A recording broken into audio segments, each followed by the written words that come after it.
Hello दोस्तों, Hindi mirror पर फिर से आपका स्वागत है। दोस्तों, आज की वीडियो का जो हम कंटेंट लेकर आए हैं वह लेकर आए हैं यूजीसी के जो स्टूडेंट हैं नेट का एग्ज़ाम देंगे 15 दिसंबर को यूजीसी नेट जिनका हिंदी पेपर सेकंड है उनका एग्ज़ाम होगा। तो उसकी तैयारी के लिए जो आपकी यूनिट 6 है और यूनिट 6 में सभी को पता है कि उपन्यास लिया गया है और आपके उपन्यासों में जो लिए गए हैं आपके देवरानी जेठानी की कहानी, परीक्षा गुरु, गोदान आदि सभी आपको पता ही है सिलेबस के बारे में। तो उससे संबंधित हम आपके बहुत ही इम्पोर्टेंट क्वेश्चंस लेकर आए हैं, तो बने रहिए हिंदी मिरर के साथ और क्वेश्चंस को हम शुरू करते हैं। अगर आपकी तैयारी बिल्कुल अच्छे से है तो आपके सारे आंसर सही जाएंगे, तो चेक करते रहिए आपकी तैयारी कितने अच्छे लेवल पर हो रखी है। अगर आपके आंसर ज़्यादातर सही जाते हैं तो बहुत अच्छी आपकी तैयारी है। चलिए देखते हैं पहला क्वेश्चन। देवरानी जेठानी की कहानी को हिंदी का प्रथम उपन्यास मानने वाले उपन्यासकार हैं डॉक्टर गोपाल राय, पंडित गौरीदत्त, डॉक्टर विजय शंकर मल्ल, डॉक्टर श्री कृष्णलाल। तो देख लीजिए आप इसका आंसर क्या लगाने जा रहे हैं। अगर आप इसका पहले का आंसर लगा रहे हैं ए तो बिल्कुल सही है, डॉक्टर गोपाल राय। ठीक है, और इस तरह के प्रश्न आपके बनेंगे कि हिंदी का प्रथम उपन्यास जैसे परीक्षा गुरु है उसको किसी ने माना है, तो इस तरह के प्रश्न आपके बनेंगे। चलिए नेक्स्ट क्वेश्चन पर चलते हैं। आपके आचार्य शुक्ल ने हिंदी का प्रथम मौलिक उपन्यास माना है। देखिए मैंने अभी बताया था कि इस तरह के क्वेश्चन जरूर बनेंगे, तो देख लीजिए रानी केतकी की कहानी, परीक्षा गुरु, देवरानी जेठानी की कहानी, पूर्ण प्रकाश चंद्र प्रभा। तो आचार्य शुक्ल ने जो हिंदी का प्रथम मौलिक उपन्यास माना है ये बहुत इजी है और सभी को पता है कि परीक्षा गुरु को आचार्य शुक्ल ने हिंदी का प्रथम उपन्यास माना है। चलिए नेक्स्ट क्वेश्चन पर चलते हैं। चंद्रकांता उपन्यास का प्रकाशन वर्ष है 1890, 1888, 1892, 1893।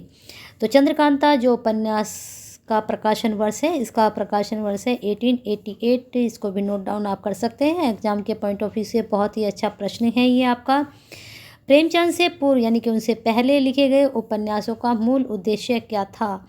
जब प्रेमचंद जी का युग आया तो उससे पहले जो उपन्यास लिखे गए वह किस उद्देश्य को लेकर लिखे गए थे। मनोरंजन एवं सुधार, जीवन की समस्याओं का निरूपण, मानव जीवन का चित्रण, दार्शनिक विवेचन। तो उनका जो उद्देश्य था उनसे पहले जो उपन्यास लिखे गए थे सिर्फ मनोरंजन एवं सुधार था। ठीक है, चलिए नेक्स्ट क्वेश्चन देखते हैं। निम्नलिखित में से किसके उपन्यासों को पढ़ने के लिए बहुत सी अहिंदी भाषियों ने हिंदी भी सीखी, यानी कि जिनको हिंदी नहीं आती थी इस उपन्यास को पढ़ने के लिए उन्होंने हिंदी सीखी। कौन से थे वे? गोपाल राम गहमरी, किशोरी लाल गोस्वामी, लज्जा राम शर्मा या देवकी नंदन खत्री। तो इनमें से कौन सा उपन्यासकार थे जिनके उपन्यास को पढ़ने के लिए लोगों ने, ये जनता ने हिंदी को सीखा। तो पाँचवें का आपका आंसर जाएगा डी, देवकी नंदन खत्री। अब वह कौन सा उपन्यास था जिसको पढ़ने के लिए लोगों ने हिंदी सीखी, जनता ने हिंदी सीखी? तो वह था, बताइए जल्दी से कमेंट बॉक्स में कौन सा था। चलिए पता चल गया आपको, चंद्रकांता था वह। तो देवकी नंदन खत्री द्वारा रचित चंद्रकांता किस प्रकार का उपन्यास है? ऐतिहासिक है, सामाजिक है, जासूसी या फिर तिलिस्मी है? तो 6 का आंसर आपका अगर आपने सोचा है डी तो बिल्कुल सही है, इसका आंसर तिलिस्मी है और इस पर एक नाटक भी बन चुका है, वो भी काफ़ी पसंद किया गया था चंद्रकांता। ठीक है, अब आते हैं नेक्स्ट क्वेश्चन पर। आपके जासूसी उपन्यासों का हिंदी में श्री गणेश करने का श्रेय किस उपन्यास को कर जाता है? बाबू देवकी नंदन खत्री, गोपाल राम गहमरी, इब्ने शफी, ओम प्रकाश शर्मा। तो जल्दी से सोच लीजिए आंसर आप क्या लगा रहे हैं। श्री गणेश किसने किया, किसका? जासूसी उपन्यासों का। तो 7वें का अगर आपने सोचा है बी, गोपाल राम गहमरी, तो बिल्कुल सही है। नेक्स्ट क्वेश्चन देखते हैं। अंग्रेजी के जासूसी उपन्यासकार आर्थर कॉनन डॉयल से प्रभावित थे, कौन थे? बाबूल राम गहमरी या फिर किशोरी लाल गोस्वामी या देवकी नंदन खत्री या फिर इनमें से कोई नहीं। तो जैसे इस तरह का आता है ना तो वो तो एलिमिनेट पहले ही कर दिया कीजिए, क्योंकि ऐसे क्वेश्चंस में जो आंसर होते हैं वो रेयर ही बनता है आंसर। ठीक है, इनमें से सभी जो बन जाता है इनमें से कोई नहीं, बहुत ही मुश्किल से बन पाता है आंसर। तो 8वें का अगर आपने सोचा है ए, बाबू राम गोपाल गहमरी, तो बिल्कुल सही सोचा है। चलिए आगे चलते हैं, अपने नंबर ऐड करते चलिए और देखते चलिए कि आपकी कितनी अच्छे से तैयारी हो चुकी है एग्ज़ाम के। जासूसी उपन्यासों में प्रधानता रही है किसकी? चरित्र की, घटना की, पात्र की या इनमें से कोई नहीं? तो अभी बताया था जासूसी उपन्यास की शुरुआत किसने की और कौन रहे हैं। तो 9 का अगर आपने सोचा है आंसर बी घटना की तो बिल्कुल सही है। चलिए नेक्स्ट क्वेश्चन देखते हैं। किशोरी लाल गोस्वामी के उपन्यास हैं सुल्तान रजिया बेगम, मल्लिका देवी, लखनऊ की कब्र व शाही महल सरा, या फिर ये सभी। अभी देखिए मैंने बिल्कुल अभी आपको बताया था कि अगर इस तरह का आंसर बनता है कि ये सभी, तो आंसर यही मोस्टली जाता है। अगर आता है इनमें से कोई नहीं तो उसमें एलिमिनेट हो जाता है। मैं मोस्टली कह रही हूँ, 100% नहीं कह रही हूँ, लेकिन अक्सर ऐसा ही होता है। तो इनके किशोरी लाल गोस्वामी के तीनों ही उपन्यास हैं। चलिए नेक्स्ट क्वेश्चन पर चलते हैं आपके। निम्नलिखित उपन्यासकारों में से ऐतिहासिक उपन्यासकार हैं गंगा प्रसाद गुप्त, देवकीनंदन खत्री, गोपाल राम गहमरी, या फिर ये सभी।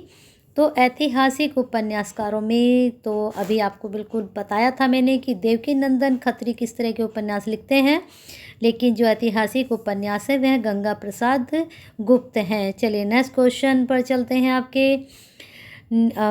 गोपाल राम गहमरी के बारे में भी आपको बताया था, जासूसी उपन्यास लिखते हैं।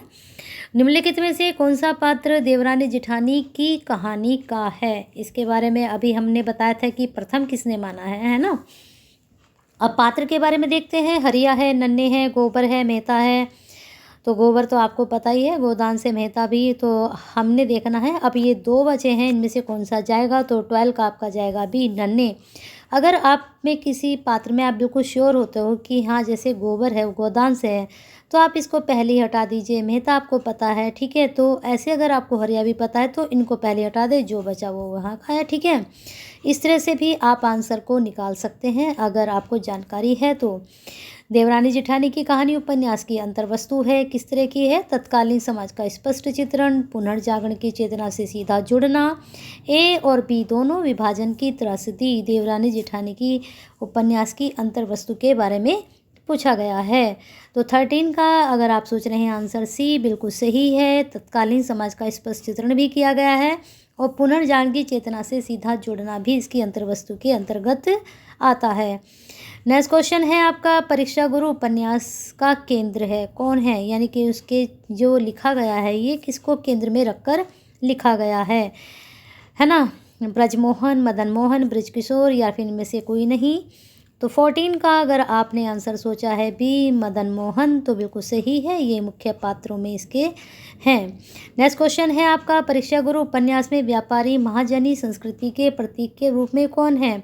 श्यामलाल है, ब्रजकिशोर है, लाला मदन मोहन है। तो 15 का अगर आप सोच रहे हैं ये सभी तो बिल्कुल गलत है। 15 का आपका आंसर जाएगा सी, लाला मदन मोहन है, ठीक है। और यही इसके केंद्र बिंदु में है। नेक्स्ट क्वेश्चन, निम्नलिखित में से कौन सा उपन्यास प्रेमचंद का नहीं है? गबन, प्रेमाश्रम, कायाकल्प, मयंक मोहिनी। तो जल्दी से आप आंसर सोच के रखिए। इसका आंसर क्या सोचा है आपने? अगर आपने आंसर सोचा है डी तो बिल्कुल सही है। बताइए मयंक मोहिनी किसका है? और गबन, कायाकल्प तो इनके हैं ही। मयंक मोहिनी कमेंट बॉक्स में ज़रूर बताइए अगर आपको पता है। अगर नहीं पता है तो पूछिए जल्दी से कमेंट बॉक्स में कि ये किसका है। नेक्स्ट क्वेश्चन, मुंशी प्रेमचंद ने अपने किस उपन्यास में विवाह से जुड़ी समस्याओं को चित्रित किया है? गबन में, सेवा सदन में, कर्मभूमि में, रंगभूमि में। तो प्रश्न वेरी इंपॉर्टेंट बन सकता है एग्जाम में। तो 17 का आप लगा लीजिए बी, सेवा सदन में जो है विवाह से जुड़ी समस्याओं को चित्रित किया गया है। ये प्रश्न इस तरह के जरूर बनते हैं इनके उपन्यासों में, प्रेमचंद जी के। अब देखें नेक्स्ट क्वेश्चन भी ऐसा ही है कुछ। दहेज प्रथा, कुलीनता का प्रश्न, पत्नी का स्थान जैसी विवाह से जुड़ी समस्याओं को प्रेमचंद जी ने किस उपन्यास में उठाया है?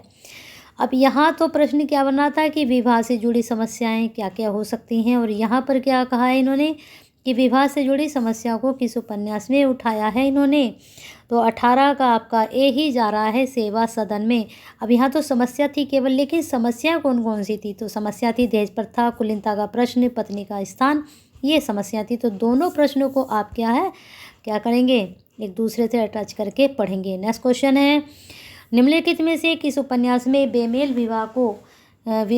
विवाह की घटना को विषय वस्तु बनाया गया है? ऊपर था विवाह से संबंधित, यहाँ भी विवाह से संबंधित है, लेकिन यहाँ पर घटना पूछी गई, वहाँ समस्याएं पूछी गई थी। तो निर्मला है, गोदान है, प्रेमाश्रम है, या फिर इनमें से कोई नहीं। तो इसको तो एलिमिनेट हम पहले ही कर देंगे। तो 19 का अगर आप सोच रहे हैं आंसर ए तो बिल्कुल सही है, निर्मला। इसमें विवाह बेमेल विवाह की घटना को दिखाया गया है या विषय वस्तु बनाया गया है। अब देखते हैं नेक्स्ट क्वेश्चन। निम्नलिखित में से हरिजन समस्या से संबंधित उपन्यास है रंगभूमि, गोदान, सेवा सदन, कर्मभूमि। तो अगर आपको नहीं पता चलता है कि हम किस तरह से प्रश्न का आंसर ढूंढ सकते हैं, तो देखिए कर्म है, कर्म से ये आपका हरिजन समस्या को आप इसको अटैच कर सकते हैं। तो 20 का आंसर आपका डी जा रहा है। चलिए नेक्स्ट क्वेश्चन देखते हैं। निम्नलिखित में से कौन सा प्रेमचंद का समकालीन उपन्यासकार नहीं है। आप ऐसे भी इसको अटैच कर सकते हैं कि हम कहीं भी पैदा हों लेकिन हमें अपना कर्म हमेशा करना होता है। तो इस तरह से आप अपनी कुछ भी शॉर्टकट की बना सकते हैं। निम्नलिखित में से कौन सा प्रेमचंद का समकालीन उपन्यासकार नहीं है। दूसरों की शॉर्टकट की कभी भी फॉलो ना करें क्योंकि वो रटने वाली बात हो जाती है। आप अपनी ही शॉर्टकट की बनाएं, ठीक है। चलिए देखते हैं नेक्स्ट क्वेश्चन। निम्नलिखित में से कौन सा प्रेमचंद का समकालीन उपन्यासकार नहीं है। पांडे बेचन शर्मा, आचार्य चतुर्सेन शास्त्री, जीपी श्रीवास्तव, गोपाल राम गहमरी।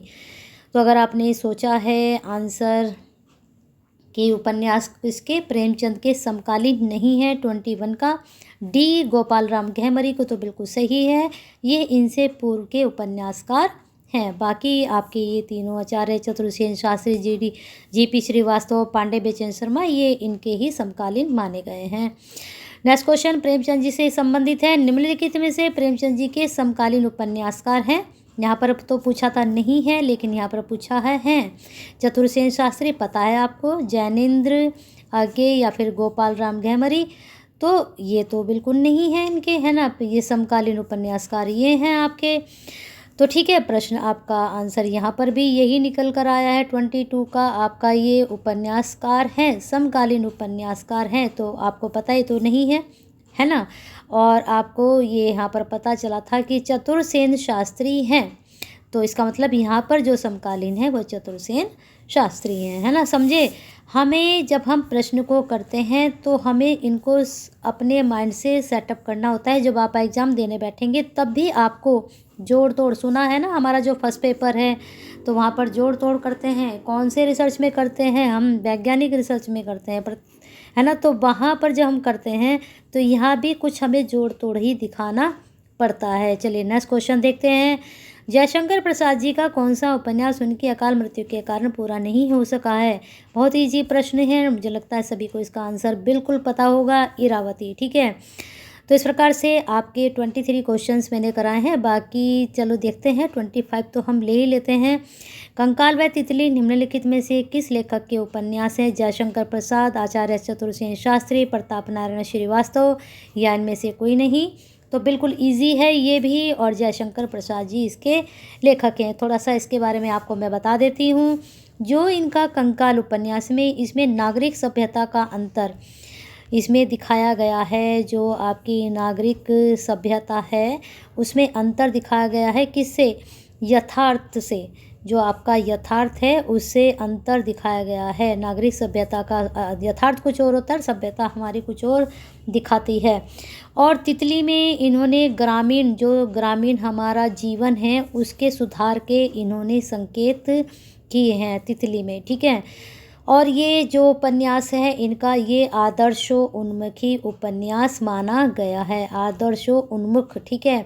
और जो ये कंकाल है इसको यथार्थवादी उपन्यास की संज्ञा मिली है, यथार्थवादी उपन्यास है। तो ये जानकारी आपको मिली। चलिए आपका 24 क्वेश्चंस हो चुके हैं। 24 मतलब एक क्वेश्चन और करा देते हैं तो 25 आपके बैठ जाएंगे, और आपके बाकी के 25 नेक्स्ट वीडियो में आपको मिलेंगे। तब तक हिंदी मिरर के साथ आपको बने रहना है। फागुन के 4 उपन्यास के लेखक हैं ऋषभ चरण जैन, बेचन शर्मा उग्र, सूर्यकांत त्रिपाठी निराला, चतुर्सेन शास्त्री। तो 31 का अगर आपने आंसर सोचा है भी बेचन शर्मा उग्र, तो बिल्कुल सही है।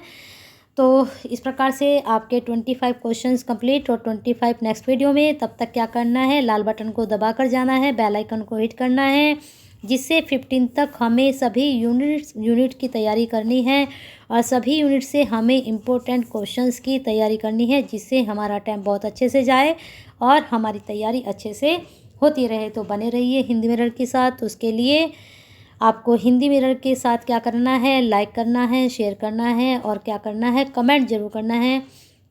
क्योंकि आपका रेस्पॉन्स आएगा तभी तो अच्छा कंटेंट आप तक पहुंच पाएगा। और कमेंट ज़रूर करें, लाइक करें, शेयर करें। हाँ, आप जैसे ही तैयारी कर रहे हैं यूजीसी नेट की हिंदी से, तो उन तक भी ये कंटेंट पहुंचे। और कौन जरिया बनेगा? आप और हम। तो चलिए जुट जाइए और हिंदी मिरर के साथ अपना प्यार और साथ ऐसे ही बनाकर रखिए।